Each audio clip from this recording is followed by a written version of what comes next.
Hello, I'm Ron LaGro, the founder of Armadillo Garden Tools. It's often asked of me, are these tools really to be made, to be used in the garden? And my answer, of course, is absolutely. I'm a tool fanatic, a guru, if you will. I've used tools all my life. So when I see a tool or use a tool that's mediocre or inadequate for the task at hand or for the job I'm about to do, it really annoys me. And my dad taught me that when I was a teenager.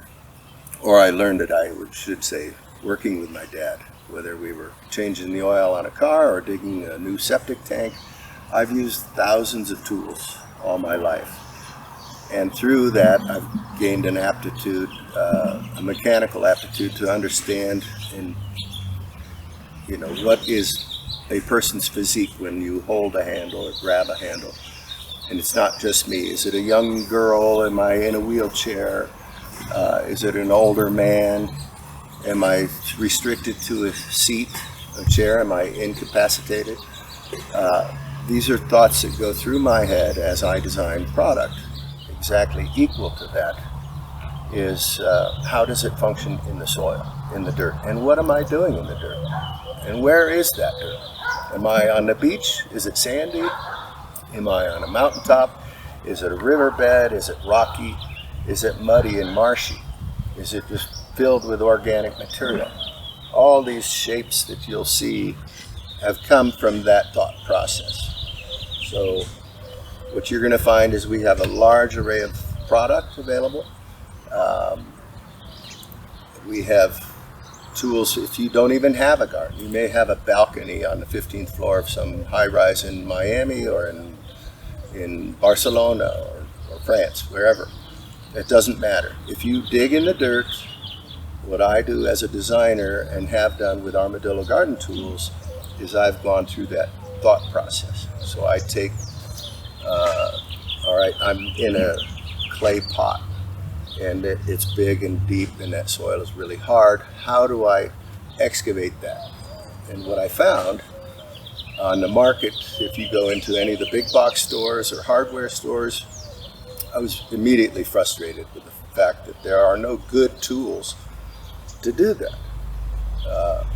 Part of the learning process that I go through when I design a product, I didn't tell you I've been a product designer for some 30 years plus. But a fascinating thing is, first of all, is observation. I observe the flora and the fauna. That is plant life,